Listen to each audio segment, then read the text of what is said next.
C'est en fait l'histoire d'un tueur en série qui a défrayé la chronique aux États-Unis dans les années 60, qui a commencé par tuer ses grands-parents, qui ensuite a fait de l'hôpital psychiatrique, qui a été considéré comme totalement guéri, et qui derrière a tué une bonne demi-douzaine, si je peux me permettre de dire ça comme ça, de jeunes filles, avant de comprendre que son problème était avec sa mère, et donc il a tué sa mère, et ensuite il s'est arrêté.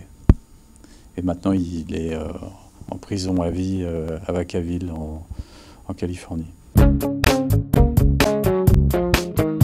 Ce personnage, parce que c'est un personnage qui est très caractéristique de l'impuissance, de l'intelligence devant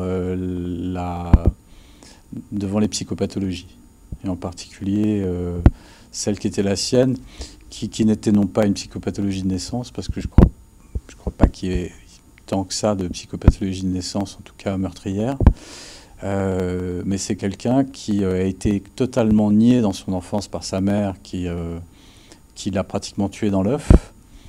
Et donc c'était très intéressant de voir ce personnage qui avait un QI supérieur à celui d'Einstein, qui va littéralement essayer de surmonter sa psychose, mais qui n'y arrivera pas. C'est donc toute la question de que peut faire l'intelligence face au traumatisme de l'enfance.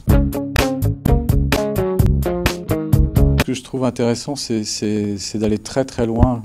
C'est ce que permet la littérature. C'est d'aller très très loin dans la psychologie, dans la tête de quelqu'un. Et c'est donc quelque chose que j'ai essayé de faire souvent, que j'ai fait avec la Chambre des officiers avec mon grand-père, que je fais là avec ce tueur en série avec lequel je n'ai pas de lien, ni d'ailleurs d'amitié, ni de compassion particulière, mais le parcours intellectuel et psychologique de quelqu'un me fascine. Donc je préfère être à la première personne, être dedans, être avec lui en une sorte de caméra intérieure et de voir le monde à travers son prisme à lui. Et je trouve ça plus intéressant sur le plan narratif. À l'époque, je travaillais encore dans l'aviation. Je n'étais pas à plein temps dans la littérature comme maintenant, enfin, littérature et cinéma. Et donc à l'époque, c'était pour moi un projet qui me concernait très peu, puisque j'avais ni le temps d'écrire, ni de réaliser, d'écrire un scénario, de réaliser un film.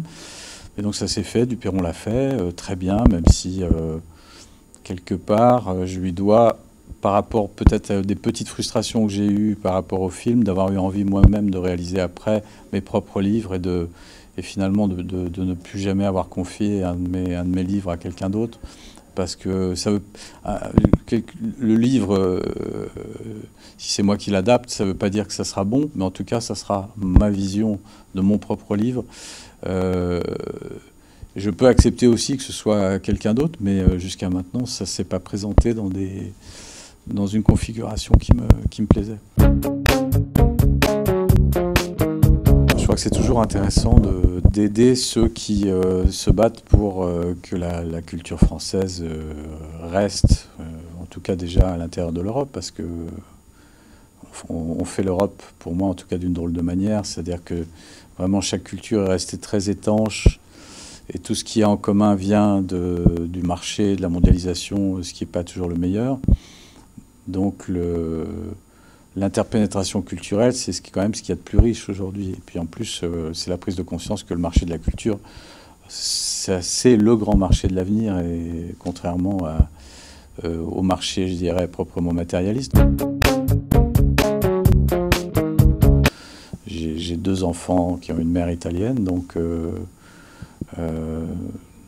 j'ai un lien avec la Toscane qui est important. Et puis j'ai un lien très fort, surtout avec mon chef opérateur qui est italien, qui est Gianni Fiore Cotellacci, qui est un immense chef opérateur, qui a été cadreur de Visconti, qui a travaillé avec Fellini, qui a travaillé sur Le Parrain, enfin qui est vraiment... Donc mon lien avec l'Italie aujourd'hui, c'est surtout le chef opérateur avec qui je travaille et avec qui j'espère travailler encore longtemps.